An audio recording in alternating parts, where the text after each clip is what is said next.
Hello student, how are you? कैसे हो सब? मज़े में? तो आज का हमारा चैप्टर है ऑक्सीलेशंस, दोलन। दोलन गति के बारे में आप लोग छोटे क्लास से ही पढ़ते आए हैं और ये हर क्लास का अपडेट रहता है, हर क्लास पे उसका नया अपडेट रहता है, इसके बारे में डिटेल्स पढ़ना होता है। नॉर्मली कंडीशन में हम दोलन गति को क्या कहते हैं? दोलन गति कहने का मतलब है जब कोई वस्तु है ना एक निश्चित बिंदु के इर्द गिर्द आगे पीछे अपनी गति को दोहराती है तो ऐसी गति को हम क्या बोलते हैं? दोलन गति, है ना। दोलन गति वाइब्रेटिंग मोशन, या इसे कंपन गति भी कहते हैं अपन, दूसरा हम नॉर्मल वर्ड में वाइब्रेटिंग मोशन कहते हैं। तो आपने छोटे क्लास पे देखा होगा कि एक धागे में एक बॉब है ना, बॉब को हम लटका देते हैं और किसी रिजिड सपोर्ट या दृढ़ आधार से हम लटका दें और हल्का सा पुश करके छोड़ दें तो वो क्या करेगा? दोनों तरफ एक निश्चित मोशन करेगा, है ना। मान लो ये कंडीशन में किसी बॉब को हम लटका दें किसी रिजिड सपोर्ट से, दृढ़ आधार से, इसके हिला के छोड़ दें तो ये क्या करेगा? नॉर्मल जैसे ये मोशन कर रहा है ना, फ्रिल असेसमेंट, तो ये क्या कर रहा है? एक निश्चित पथ के आजू बाजू क्या कर रहा है? अपनी गति को रिपीट कर रही है ना। ऐसा जी मैं हिला रहा हूँ। अब ये निश्चित पथ, निश्चित बिंदु, जिसको हम क्या बोलते हैं? मीन पोजीशन बोलते हैं, साम्यावस्था बोलते हैं या पीक, है ना।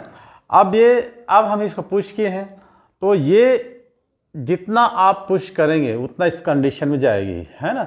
अब देखिए यहाँ पर रिस्टोरिंग फोर्स इसको क्या करेगा? मीन पोजीशन में प्रत्यानयन बल कार्य करेगा जो उसको इस वापस स्थिति में लाएगा। लेकिन ये वापस स्थिति में मीन पोजीशन में रुकती नहीं है, अपितु क्या करती है? मीन पोजीशन के दूसरी बिंदु पर दूसरी तरफ चली जाती है, फिर प्रत्यानयन बल उसको क्या करता है? मीन पोजीशन में लाता है और इस प्रकार वह वस्तु क्या करती है? एक निश्चित पथ पर दोलन गति करती है। इसी को आज हम डिटेल करेंगे, है ना।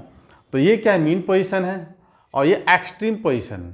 अब ये बताइए, हम लोग प्रत्यास्थता चैप्टर जब पढ़े थे, इलास्टिसिटी जब पढ़े थे, उसमें ये देखे थे kinetic energy and potential energy, है ना। काइनेटिक एनर्जी मैक्सिमम कब होगी? Potential energy maximum. तो काइनेटिक एनर्जी की डेफिनेशन से हमको ये मालूम था जब कोई वस्तु गति में होती है तो उसको हम गतिज, है ना, काइनेटिक एनर्जी बोलते हैं, गतिज ऊर्जा बोलते हैं। जब भी कोई वस्तु स्थिर अवस्था में होती है तो उसको हम क्या बोलते हैं?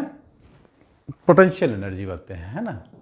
पोटेंशियल एनर्जी में स्थितिज ऊर्जा, है ना। किसी वस्तु में इसकी स्थिति और गति के कारण जो ऊर्जा निहित होती है, तो ये यहाँ पर जब हम एक्सट्रीम पोजीशन में जब बॉब गया तो उसकी पोटेंशियल एनर्जी मैक्सिमम होगी, है ना। फिर पोटेंशियल डिक्रीज होते जाएगी, फिर काइनेटिक एनर्जी मैक्सिमम हो जाएगी। तो इस प्रकार हम ये पोटेंशियल एनर्जी और काइनेटिक एनर्जी का बॉब के टॉपिक में डिटेल से इलास्टिसिटी चैप्टर में पढ़े थे। आप लोग पिछला जो मेरा वीडियो होगा उसको आप देख सकते हैं, ठीक।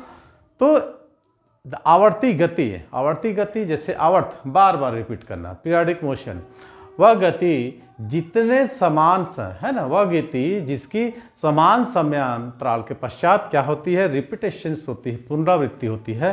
तो ऐसी गति को हम क्या बोलते हैं? आवर्ती गति कहते हैं, है ना।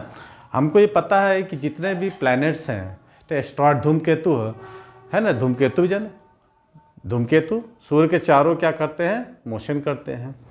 जितने भी प्लैनेट हैं वो क्या करते हैं? सन के राउंड, है ना, रिवॉल्यूशंस करते हैं। और सैटेलाइट, है ना, सैटेलाइट अर्थ के चारों रिवॉल्व करते हैं। तो उनकी जो मोशंस होती है, उनकी जो गति होती है, ये आवर्ती गति है, ठीक है। चंद्रमा की होती है, सरलोलक में गोलक की गति हो गई। तो आप इसको ऐसा भी लिख सकते हैं कि motion of a body that repeat itself after regular intervals of time is known as, क्या बोलेंगे? पीरियडिक मोशन, ठीक है।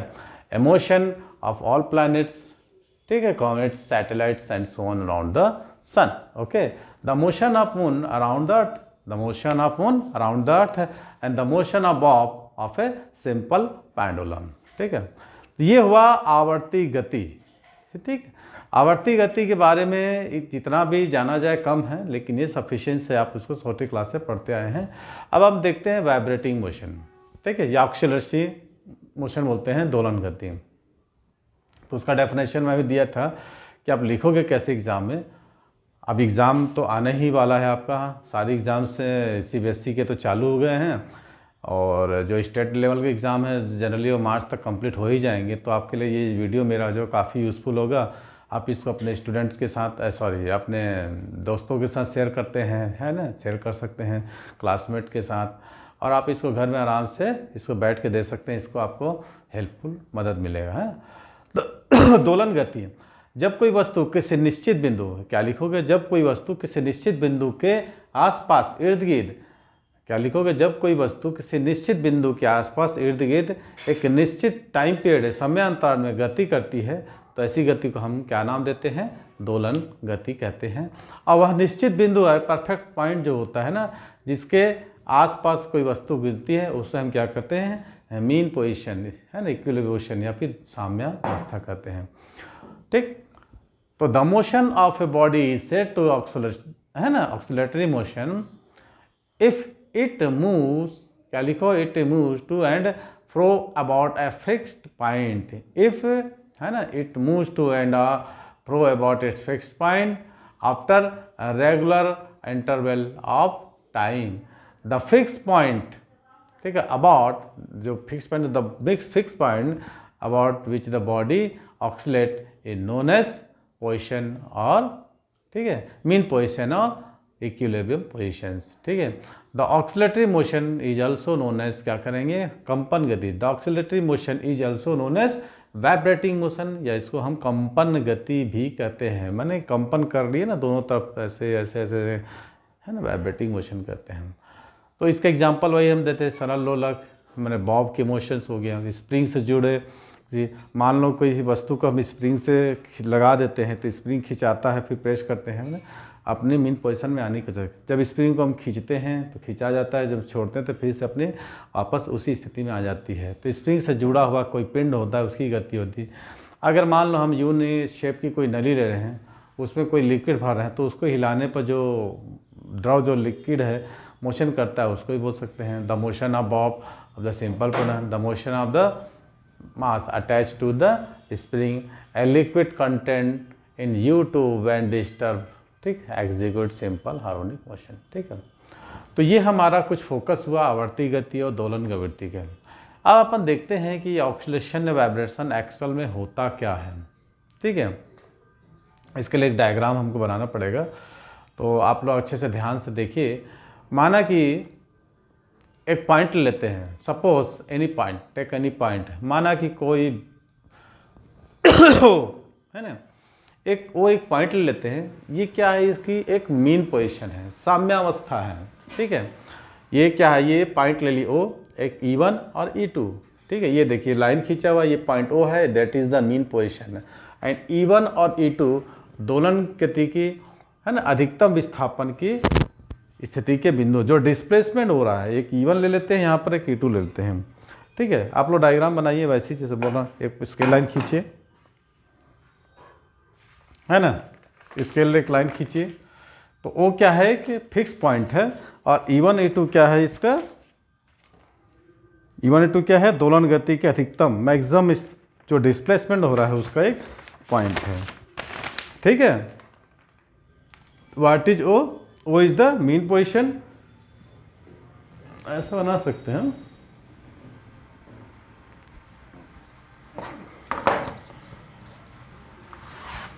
ये O is the mean position and E1 and E2 is the position of maximum displacement. O क्या है, एक mean position है, और O1 E2 क्या अधिकतम विस्थापन की स्थिति है। ठीक है, क्या बोला मैं, O इज क्या है, एक मीन पोजीशन है, और E1 E2 क्या है, अधिकतम विस्थापन की स्थिति है।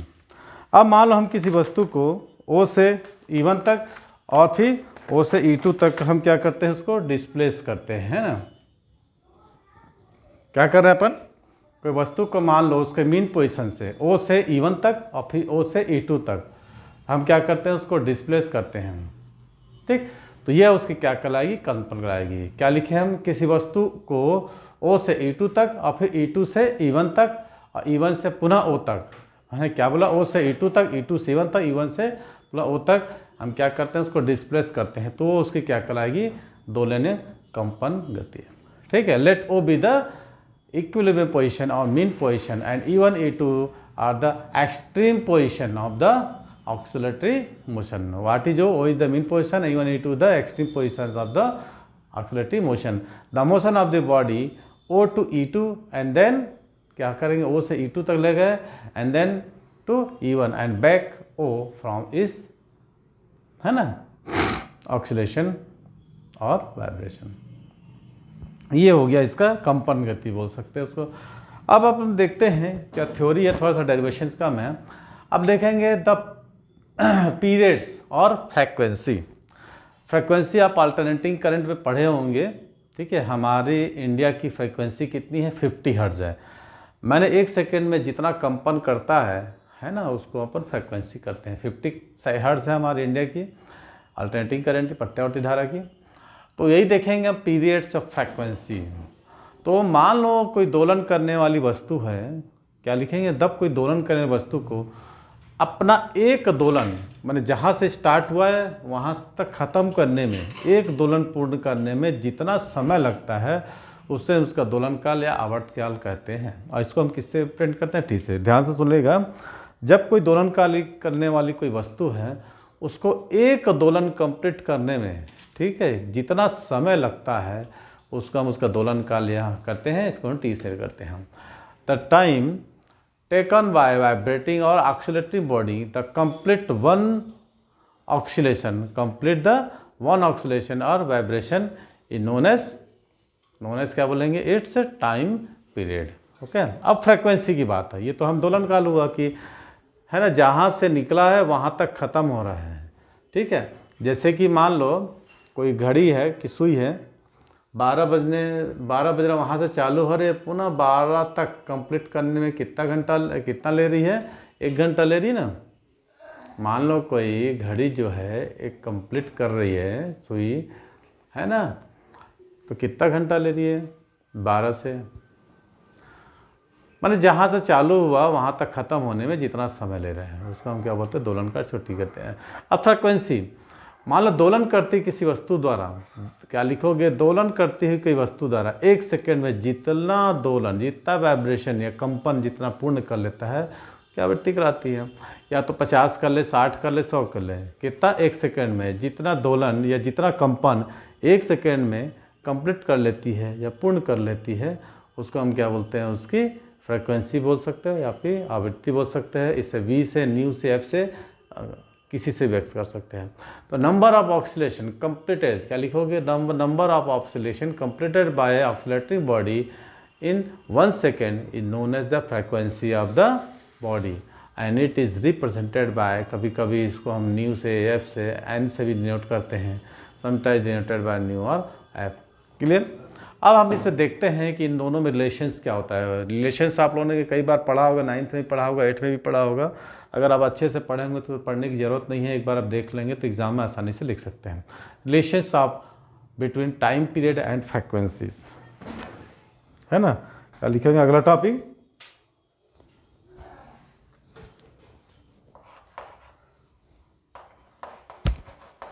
रिलेशन बिटवीन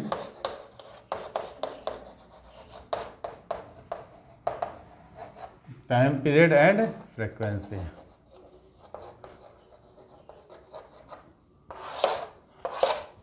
ठीक। आवृत्ति को हम किससे व्यक्त करते हैं, न्यू से, एफ से, कुछ भी, टाइम पीरियड को टी से। अब छोटे छोटे क्लास में अपन पढ़ चुके हैं इस आवृत्ति आवर्त काल में संबंध, ठीक है। तो इसको हम फिर से करा देते हैं। चलिए, लेट, माना कि new be the frequency and T be the time period. माना कि दोलन करती हुई वस्तु की आवृत्ति कितना लोगे, न्यू ले सकते हैं, और उसका टाइम पीरियड कितना होगा, टी, ठीक है। Suppose nu be the frequency and T be the time period of a body executing periodic motion, a number of oscillation in T second. क्या लिखोगे, ए नंबर ऑफ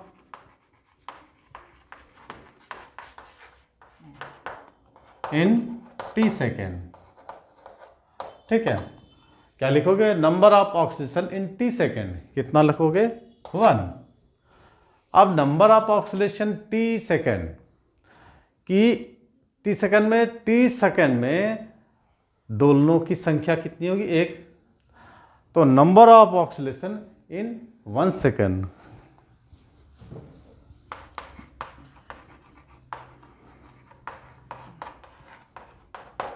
1 सेकेंड कितना हो जाएगा, 1/t, होगा कि नहीं छोटे क्लास में?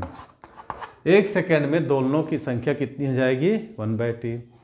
अब बाय डेफिनेशन फ्रीक्वेंसी, हम डेफिनेशन से क्या पढ़ते हैं? By the definition of frequency, आवृत्ति की परिभाषा से, number of oxygen in T second, number of oxygen, number of oscillation in 1 second new equal to 1/t। 1 second में जितने दोलन ये कंपन करती है उसको अपन क्या बोलते हैं? उसकी आवृत्ति कहते हैं ना। तो उसके आवृत्ति की परिभाषा से हमने लिख लिया। क्लियर?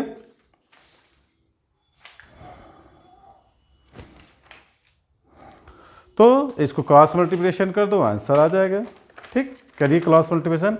तो अगला टॉपिक हमारा होगा डिस्प्लेसमेंट या फिर विस्थापन। ओके, थोड़ा सा ध्यान दीजिएगा आप।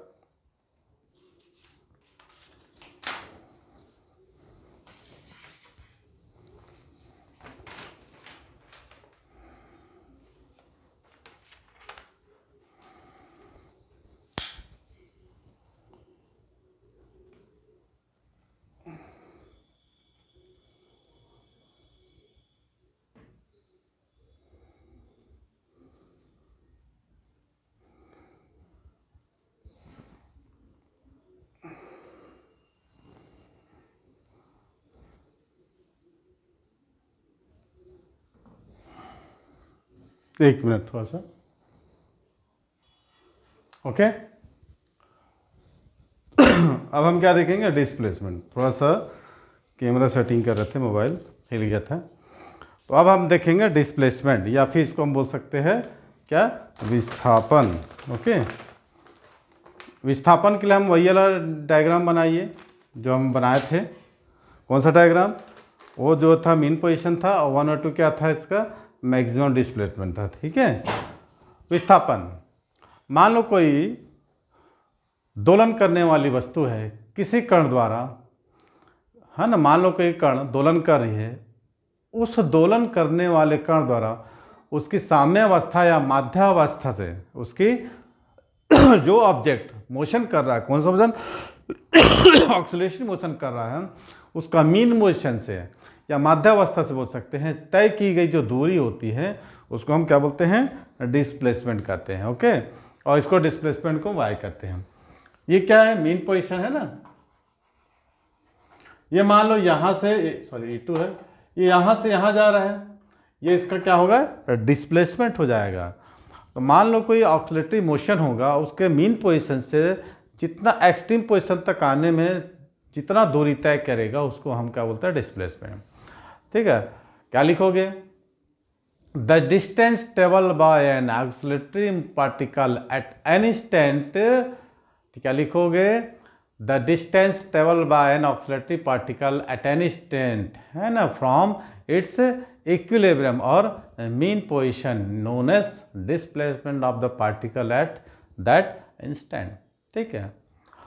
मान लो हम ऐसा इमेजिनेशंस करते हैं कि एक कण है, मान लो हम किसी कण को इमेजिनेशंस करते हैं जो ये यहाँ पर है, देख सकते हैं। मान लो कोई ऐसा कण है जो पॉइंट O के आजू बाजू इर्द गिर्द क्या कर रहा है? एक मोशन कर रहा है, स्ट्रेट लाइन में मोशन कर रहा है। ये एक पार्टिकल्स है, इधर ये बोल सकते हो ये E1 और ये E2। मान लो कोई कण है, इसका इमेजिनेशंस है, ये आपका मीन पोजीशन है, इसके आजू बाजू क्या कर रहा है? मोशन कर रहा है, माने सरल रेखा में गतित कर रहा है। मान लो किसी क्षण वह कण, मान लो एट एन इंस्टेंट यहाँ से यहाँ तक y दूरी तय करता है। ठीक, तो ये यहाँ से मीन पोजीशन से यहाँ गया एक्सट्रीम पोजीशन से, तो कितना डिस्प्लेस किया? y डिस्टेंस, तो उसका डिस्प्लेसमेंट y होगा। ठीक है, यही है, कोई डिस्टेंस ज़्यादा नहीं है कि मीन पोजीशन से एक्सट्रीम पोजीशन तक आने में जितनी दूरी तय होती है उसको हम क्या बोलते हैं? Displacement of oscillatory motion. ठीक है, तो कण का दिए गए समय में साम्यावस्था से स्थिति में परिवर्तन, तो कण का दिए गए समय में उसकी साम्यावस्था से इसकी पोजीशन या स्थिति में परिवर्तन होने को हम कण का विस्थापन करते हैं। ठीक है, इंग्लिश में लिख सकते हो, consider particle having to and fro motion about its equilibrium और mean position O along straight line, ठीक। Let at any instant T the front distance travel by Y from its mean position, then displacement at any instant Y in fact the change of position of the particle from its mean position, the given time in its displacement, the term displacement in a क्या करेंगे periodic motion in, है ना, represent the change of a physical quantity with respect to time. In general the name displacement is given to a physical quantity, है ना. In general the name displacement given by the physical quantity which undergoes a change with the time and a periodic motion. Thus displacement represent change in the, है ना, thus क्या करेंगे, displacement represent change in the physical quantity with time such as positions, ठीक है, angles, pressure, electric and magnetic field, ठीक है. अब इसका एग्जाम्पल से देख सकते हैं, क्या लिखेंगे, एक लोडेड स्प्रिंग का, मान लो इसका एक एग्जांपल है स्पष्ट है, loaded spring. When a body is oscillatory under the action of spring, जब कोई वस्तु स्प्रिंग के अंतर्गत गति कर रही है, then the displacement variable is deviation from its mean position of its oscillations. Okay, लिखते चलिए आप लोग, नहीं तो ईजी है. तो स्प्रिंग से लटके हुए द्रव्यमान को, मान लो कोई स्प्रिंग से लटका हुआ कोई एम द्रव्यमान का कोई ऑब्जेक्ट है या कोई वस्तु है जिसको हम क्या करते हैं, स्प्रिंग से लटका देते हैं ना. तो जब हम उस वस्तु को स्प्रिंग से लटका देते हैं तो वो क्या करता है, वो दोलन करता है, ठीक है. तो उसका विस्थापन जो होगा, किससे, उस वस्तु का जितना विस्थापन उसकी माध्य स्थिति से होगा, तो उसको हम लिख सकते हैं, है ना, वो किसके बराबर होगा, दूरी के बराबर होगा, है ना. मान लो कोई स्प्रिंग से लटका हुआ द्रव्यमान का दोलन है, अब उसका हम अध्ययन कर रहे हैं, तो किसी समय विस्थापन उस द्रव्यमान की माध्य स्थिति से दूरी के बराबर होता है. तो सरल लेखा के दोलन के अध्ययन में है, किसी समय विस्थापन उस कोण के बराबर होता है जो सरल लोलक को उस समय ऊर्ध्वाधर से बनता है, ठीक है, जो एंगल सबटेंड हो रहा है. अब देखते हैं हम पीरियोडिक फंक्शन, आवर्ती फलन, ठीक है, थोड़ा इंपॉर्टेंट देख लेना. फंक्शन फलन तो देखे y equal to F X, ठीक है, एफ एक्स का जब हम डिफरेंशिएशन करते हैं तो उस फंक्शन का ही करते हैं dy by D X Y equal to F X. तो ऐसा फलन जिसके निश्चित समयांतराल, ऐसा फंक्शन या फलन जिसकी निश्चित समयांतराल के बाद क्या होती है, रिपीटेशन, बार बार, ऐसा फलन जिसकी निश्चित समयांतराल क्या होती है, पुनरावृत्ति होती है, रिपीटेशंस होती है, बार बार आता है, तो उसको हम क्या बोलते हैं, आवर्ती फलन. आवर्तिक गति, तो गति आवर्ती हो रही है, फलन आवर्ती गति, फलन रिपीटेशन होता है. तो इस समय हम फलन को आवर्ती फलन कहते हैं, या जिसकी निश्चित समयांतराल, जिसको हम क्या बोलते हैं, एक निश्चित समयांतराल को क्या बोलते हैं, आवर्तकाल के पश्चात फिर से वही वस्तु रिपीट होती है. मान लो कोई समय ठीक है, समय t के फलन एफ टी आवर्ती फलन कहता है ना, न्यू टी इक्वल टू 1. ये एफ टी समय t के कोई फलन होगा जिसको हम एफ टी आवर्ती फलन करते हैं. अब मान लो एफ टी समय बढ़ जाए, एफ टी इक्वल टू क्या होगा, एफ टी प्लस टी, ठीक है. टी क्या है, time period, capital D. Small T आवर्तकाल है. तो जबकि दोलन गति आवर्ती होती है ना, since oscillatory motion is the periodic motion, इससे हमको इसको दोलन गति आवर्ती गति है, इसलिए इसको हम क्या बोलते हैं, इसको since oscillatory motion is periodic, इसे हम आवर्ती फलन कहते हैं. It is express only by periodic function. परंतु हमको मालूम होता है कि दोलन गति में, है ना, हमको ये देख चुके हैं, अभी हमने देखा था कि दोलन गति करती हुई कोई वस्तु है, उसका विस्थापन किसी समय t पर, है ना, उसका मान जो होता है, विस्थापन का मान समय t पर उतना ही होता है जितना कि आवर्तकाल t के पश्चात किसी क्षण t प्लस t पर होता है. मैंने t पर जितना आवर्तकाल होगा उतना ही t प्लस t पर होता है ना. क्यों होगा ये, क्योंकि एक आवर्तकाल के पश्चात वस्तु स्वयं अपनी गति को क्या करती है, रिपीट करती है, दोहराती है, ठीक है. Clear. We know that in oscillatory motion the displacement of a periodic, है ना, at any instant t, ठीक है। Some is that after a periodic time at t plus t because the motion repeated itself after a periodic, है ना, motion. Hence the its periodic time is given oscillatory motion. Hence the periodic function can be expressed किससे करेंगे, describe, because it is periodic time of oscillation motion and t and the variables quantity function of time ft equal to t plus t, then it is known as periodic function. क्योंकि निश्चित समय के पश्चात वह वस्तु अपनी गति को क्या करती है, दोहराती है, ठीक है। तो आज आपको मैं कहाँ तक कराया, फंक्शन, पीरियोडिक फंक्शन तक, ठीक, आवर्ती फलन, है ना, यहाँ तक आज हमने देखा। तो अब अगला टॉपिक में आपको मैं बताऊं कैसे, कोई ज़्यादा कठिन नहीं है, बहुत इजी है, आसान है। इसके बारे में मैं थोड़ा सा आवर्ती फलन को और डिटेल में अगला टॉपिक में कर दूंगा, क्लियर।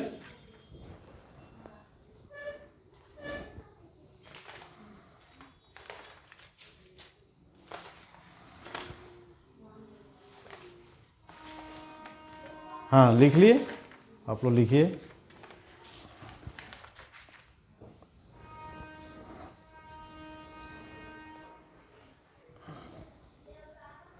तो आज की वीडियो को हम आवर्ती फलन को यहाँ तक लिए, इसका मैथमेटिकल फॉर्म जो है अब अगले क्लास में, अगले, है ना, अगले चैप्टर में हम देखेंगे। तो इसको अगर आपको पूरा देखना है आवर्ती फलन को, जो कि मैंने अभी एक्सप्लेन किया उसको मैथमेटिकल फॉर्म में, तो अगली वीडियो के लिए आप लोग वेट करिए या अगली वीडियो को ज़रूर देखें। तो इसमें आप लोग क्लियर हो जाएगा कि आवर्ती फलन को हम मैथमेटिकल फॉर्म में किस प्रकार हम लिख सकते हैं। तो आज की वीडियो को यहीं समाप्त करते हैं और मिलते हैं अब अगले वीडियो में। अगर ये वीडियो अच्छा लगे तो लाइक कीजिए, शेयर कीजिए अपने दोस्तों के साथ, और वीडियोज़ को पॉज कर करके अच्छे ध्यान से देखिए, समझ में आएगा। और इस आवर्ती फलन को देखने के लिए आपको अगली वीडियो को जरूर देखें। Thanks for watching.